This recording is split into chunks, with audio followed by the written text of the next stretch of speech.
Welcome to another video from ExplainingComputers.com. This time it's the 300th Explaining Computers episode, and to celebrate I thought we'd take a look behind the scenes. This is something that many subscribers have been asking me to do for many years now, and so finally I'm going to show you everything involved in shooting a video, recording from a computer, and on into post-production. But before all of those stages there has to be pre-production, and for me that always starts by creating a script file in Google Docs, normally on a tablet. This, for example, is my tablet with the script on it for the Odyssey x86 SPC video I made recently.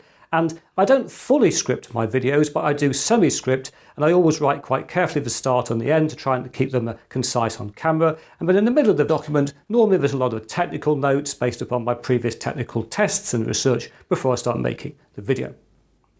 So, once I know what I'm going to be talking about, I need to start talking to you down the camera like this. And to show you that, I thought I'd pick up this. This is my Canon XA40 camcorder. This is my B cam most of the time. If I just start it recording, I can point it ahead and you can see exactly what I can see when I'm making an Explaining Computers introduction or ending. And as you can see, we're looking at my Sony NX5R camcorder, and I'll show you this closer up in the next segment. I'll also show you in that segment the Canon XA40. But for now, I thought we'd just look around this way. Let's come out a bit, and there we are up there. You can see one of my lights. This is an Arri 650 plus Fresnel spotlight, being watched over by a 1980s Cyberman there, as you can see. And if we go the other way around the room, you can see the other Arri light. Oh dear, focus please, come on and focus. There we are, it's slowly coming into focus. You don't normally get issues like that in the Explaining Computers video, do you? Anyway, these lights, as you can see, are angled upwards to bounce off the ceiling, which gives me a nice diffuse light. And it's not a perfect lighting setup, but it does allow me to light myself without getting reflection in my glasses, and to light the green screen in a reasonably successful fashion. Talking of the green screen, behind me, as I'm sure you're aware, is a piece of green paper. There it is, we can get a nice noise from that. And if you're wondering how it's suspended in the air, let's mix this shot from earlier this morning, where you can see me putting up my oldest piece of photographic equipment, and the only one used in every single Explaining Computers video right from the start, which is this lighting stand that my parents got me when I was making Super 8 movies nearly 40 years ago. A single stand like this is not normally used to hold a background paper. You'd normally have two stands, one at each end of a roll, but I have my paper rolls mounted on a piece of plastic waste pipe with some washing line through the middle, which allows me to hang them easily on a single stand in a confined space. While the green screen is behind me, to my left, as you can see here, I've got this Atomos recorder, which is recording this shot right now. There's a long HDMI lead comes out of the camera into the recorder, so I don't record onto the camera, I record directly to SSD on this Atomos device. And then behind Atomos I've got my television, and this means that I can actually do everything from this spot. I can stay here, I don't have to go to the camera, check things on the camera, I can do a take. Hopefully it's going to be okay. If I think it's okay, I can check it back by playing it on the Atomos, see it on the television, and that allows me to be very efficient as I record the starts and ends to these videos.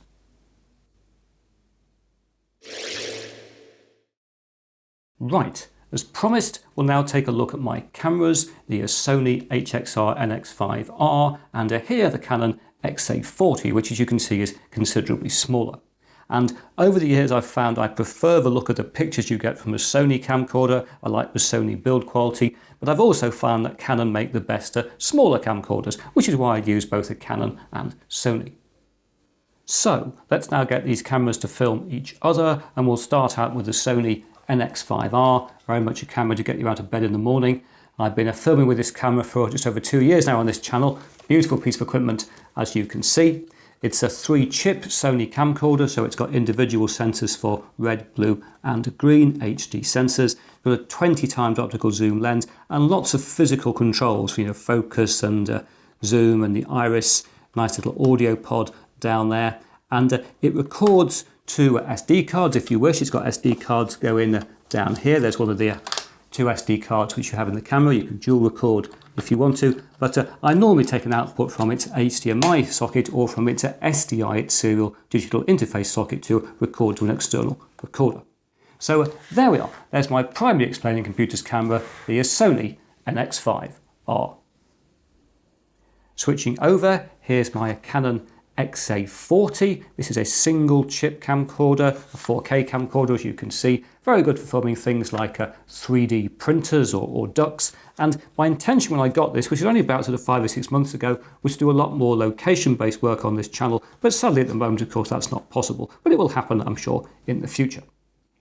Now, something else I wanted to show you in terms of equipment links to this camera and the other one, and it's these. These are a +2 close-up lenses. This is the one I use on the NX5R, great big +2 close-up lens. And the use of a +2 lens like this, a +2 diopter close-up lens, is you screw it on the front of the camera, and it means you can get the front of the camera 50 centimeters or a little bit less from the subject and still use the whole zoom range. So when I do very extreme close-up shots on this channel, I use a close-up lens on the camera. And I've been using these for the best part of 40 years now. This is one of the first I ever bought. This was bought on Tottenham Court Road in London for I think £1.99 many years ago. I've still got the box, and look, I wrote on this many years back, and this lens I got to use on a Super 8 camera, which I was filmed on at the time, but it will fit still on this camera here, so it's still in use. And I love the fact that I'm still using a lens that is so old. I got it second hand nearly 40 years ago, and it's still in use in my filming today. Talking about things which are in use in filming, something else to show you is the microphone I use, and this is an Audio-Technica AT803. I've actually got 2 of these now. These are fantastic microphones, been using them for about 12 years. This is a tight clip, a lavalier mic, and it goes into a power unit like this, which has a battery in, so this goes into there. And I've got 2, as I said, so the other one I'm actually using right now. And the reason I've got 2 is because when I was filming in Wales back in December 2019, I suddenly thought, what if I drop this mic in the sea or something? I'm going to be terribly in trouble because I rely on this for everything I do. So I got another one as a spare, and also so I could go and do interviews, which again I've not done because I've not been getting out to do it. But it will happen. I will use both these mics together at some point in time. And finally, talking of microphones, I also use these 2 microphones on this channel. At the top here we've got a Sennheiser K6 rifle mic, powering module, mic element, and a softy on the top. You have to give this a glass of milk every night, of course, so it wouldn't be very happy. And down here we've got a Sennheiser MD46 reporter mic, and like all the mics here, they all are balanced audio, so you just plug them in the end to your balanced audio cable. They click in like that. One of the great joys of life, I think, is using balanced audio cables.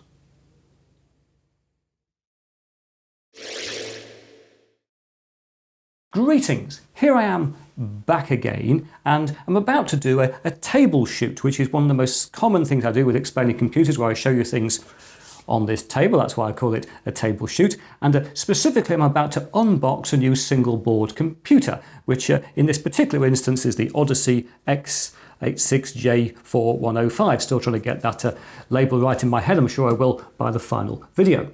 And to film this, the camera is way up in the air looking down at the table. You can see it there up amongst the lights. I will, in a few minutes or hours time, be taking the camera down much lower on the tripod, fitting the close-up lens to do the really extreme close-ups of the edges of this board, as I so frequently shoot on this channel. But for now, the camera is up there looking down to take this particular shot. And as previously when I was shooting my introductions, I'm going to be actually recording not on the camera itself, but actually onto the Atomos recorder, which is over here. And again, this allows me to see everything, to review things as I'm going along. I don't have to mess around with the camera way up there. And if I look across the room over there, I've also got the shot again coming up on my television. So what I tend to do is to set a shot up, make sure I've got the focus right, the composition, the exposure, everything like that. And then I can record on the Atomos device and actually do the take over here. And of course, I've got some important things available. I've got my tablet is over here with the script on. I've got Mr. Scissors and Stanley with a knife on hand in case I need them in this unboxing. Don't know, but I might. But with that, I think let's get on and do an actual take of an Explaining Computers video. Right. Here we have the Odyssey X86J4105 in its rather nice box. I do like the packaging here, matte laminate on a very nice box, all the specs there. It's always good to see a board which is nicely presented by its manufacturer. And before we open this thing up, it's worth pointing out. Greetings, here I am back again. It's now the next day. Explaining Computers videos are usually recorded over several days, sort of 2, 3, 4 days, something like that. And on this particular day of this shoot of the Odyssey x86 single board computer, which is still sitting here, I've moved on to actually recording output from the computer itself. So I've still got a camera in play, the camera's still up there, I've still got lights around, which is why you've got these things in the way of this shot, and this shot is lit for the board here, not for me right now, apologies for that. But we look through the camera, this is what the camera is seeing, that's the shot you'll see in the final video if I use this particular shot. But if I give you a broader shot of the desk, this is what's actually going on, which is, it's chaotic in terms of what's going on when I'm actually putting films together. Do you like my screwdriver set, by the way? This is my DF robot screwdriver set. I really like that screwdriver set. Just thought I'd show you that. Anyway, what is going on is we're recording the output from this computer, and so often on this channel in a video I have to record the output from a computer.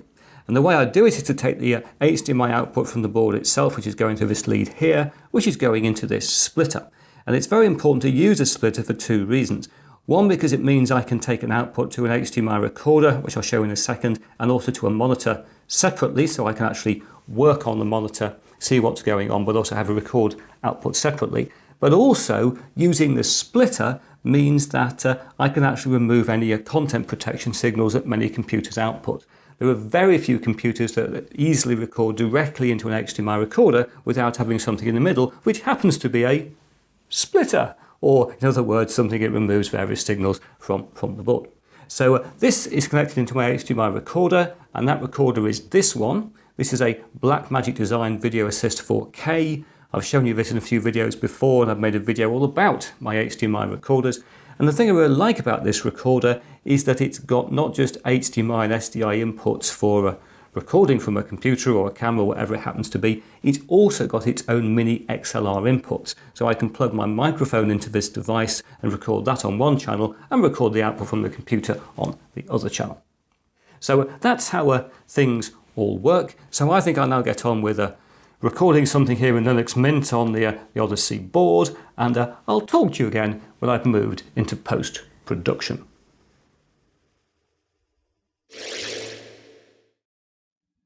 Well, it's now the next day. I'm sitting at my desk, as you can see, and I've started to edit the Odyssey video. I'm even wearing a blue shirt, which is something that's permissible once I've come out of the production process. And the computer I'm using to edit the videos here, the main PC at this desk, there's two PCs at this desk, but the one that does all my editing is a computer down here. It's a very old Supermicro case, and for many, many years it had a Core 2 quad system inside it, but it was fairly recently upgraded, so it's now an i7-6700T with 32 gigabytes of DDR4 RAM. It's got a 2 gigabyte passively cooled GT1030 graphics card.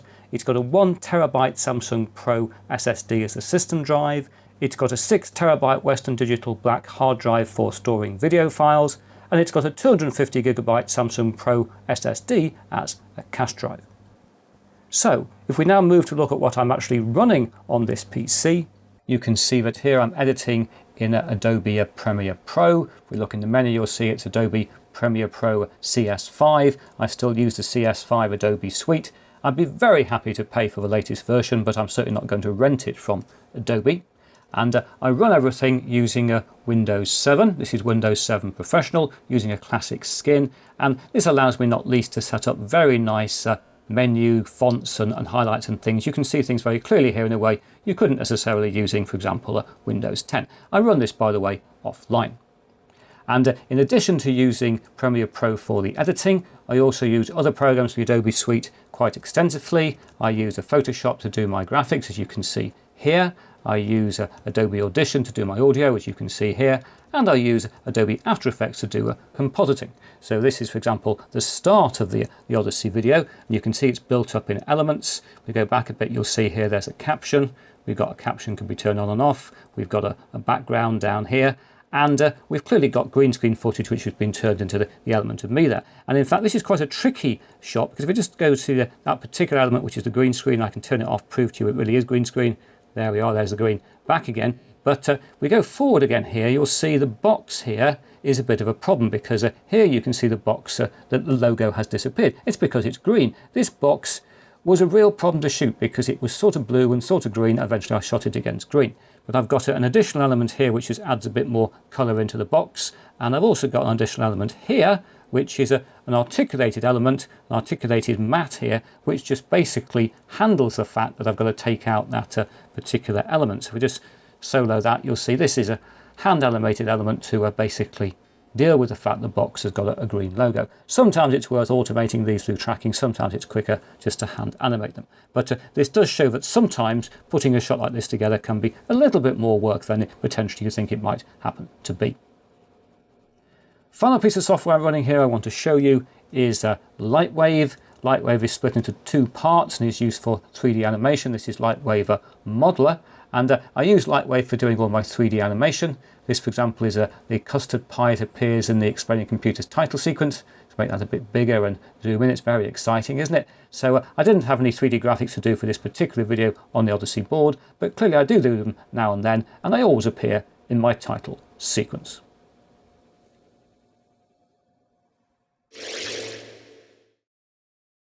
So there we are. After 300 episodes, I've finally given you a glimpse behind the scenes here on Explaining Computers.